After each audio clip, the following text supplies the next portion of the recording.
Hi, my name is Andre. This is our kitchen science project, and today I'm going to be making fluffy pancakes. This recipe I found from allrecipes.com, so we're going to take a stab at it.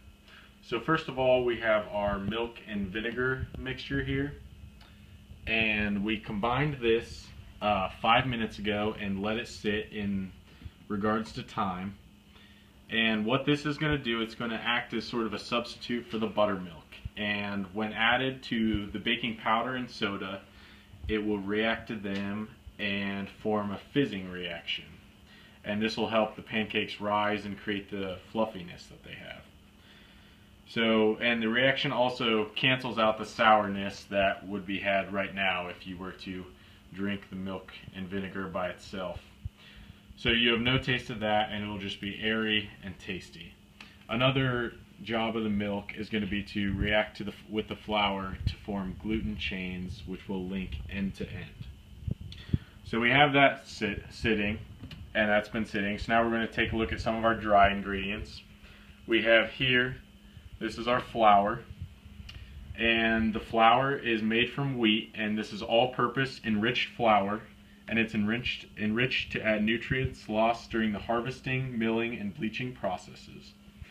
So the gluten is going to form, it's made up of gliadin and glutenin, and those are going to form when the milk is added to the substance. So next, we're going to take our salt, and we're going to add the salt to the mixture. It was 1 cup of flour, and this is now, let's see, 1/2 teaspoon of salt.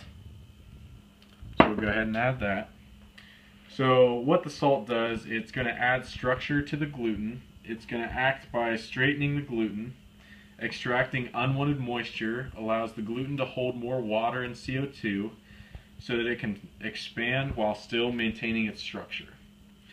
Another thing that the salt does is it keeps the CO2 bubbles from expanding too rapidly, and this slowing allows the flavor to develop once this is mixed with the milk and vinegar. So next, we're going to add the sugar.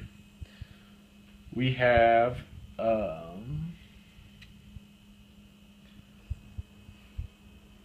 much sugar? We have 2 tablespoons of sugar there. So what the sugar is going to do is it is going to react with the Maillard reaction, and it's also going to do some of the caramelization. So in the Maillard reaction, the sucrose is going to be broken down because of the decreased pH, which is added with the vinegar, which is an acidic solution, and the increased heat when it's put on the stove. And this is going to break down the sucrose into glucose and fructose, which these are 2 reducing sugars.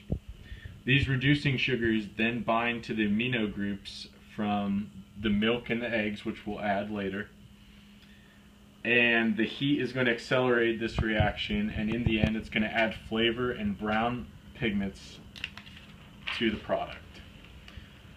The caramelization that occurs is when sucrose breaks apart into the glucose and fructose, and the reducing sugars react with the heat to start to brown, forming a caramel. And the caramel flavor depends on how long that you cook it. You cook it longer, you'll get a darker flavor, more of a burn flavor, and the less you cook it, the less intense the flavor. Also, the brown crusted surface created is going to act as sort of a shell for the pancakes that we make. It's going to help keep them fresh and add flavor so that they last longer.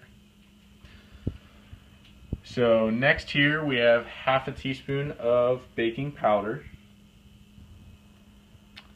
And baking powder is a combination of baking soda and an acidic agent, which is cream of tartar, as well as a drying agent, which is cornstarch.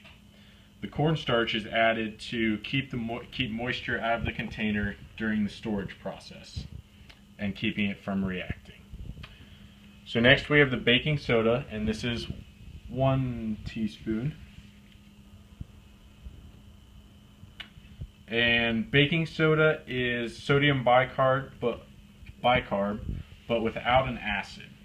So what it needs in the pancake mix is an acid to react with, and that is another area where the vinegar comes in. So baking powder and baking soda are both leavening agents, and these help to aerate the batter, causing the cake in this instance to rise and contributing to its chew and density. The gas produced during the mixing process and heating process will create bubbles, and this must, once it's mixed with the liquid, will be cooked in a timely manner so that it has time to react and doesn't have too much time. So next we're going to beat the egg and the butter into the soured milk. So we have our soured milk. This is our melted butter. We have 2 tablespoons of melted butter. We're going to add that. And then we have 1 egg. We're going to add that. We're going to beat that in. So the butter in this case is a lipid, and it acts to add flavor to the substance. And the egg acts as an emulsifier to allow the lipid and the milk to combine properly and stay combined during the cooking process. If they aren't combined properly, it can mess up the distribution of the tastes and the aromas. So it's important for the emulsifier as well as the stirring and shearing force to break apart the lipids to make the surface area larger to create more of an aroma for it to mix. So next we're going to add this to our dry substance, and we're going to go ahead and mix it. So there we just added our milk, vinegar, egg, and butter to all of our dry substances that we already discussed.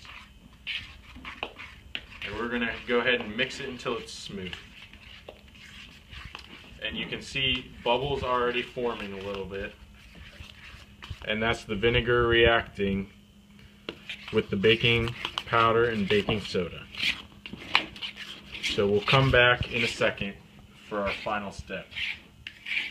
So now we have our pancake. We measured out about ½ a cup, and we put it on our skillet at medium heat. And you can see once the bubbles start to form and they start to pop, then that's when it's ready to flip. So we're going to take our spatula, we're going to flip it, and that's the brown that was created is from the Maillard reaction and the caramelization of the sugars in it. And now we just wait until the other side is golden brown as so, and then the pancake will be done and ready to eat.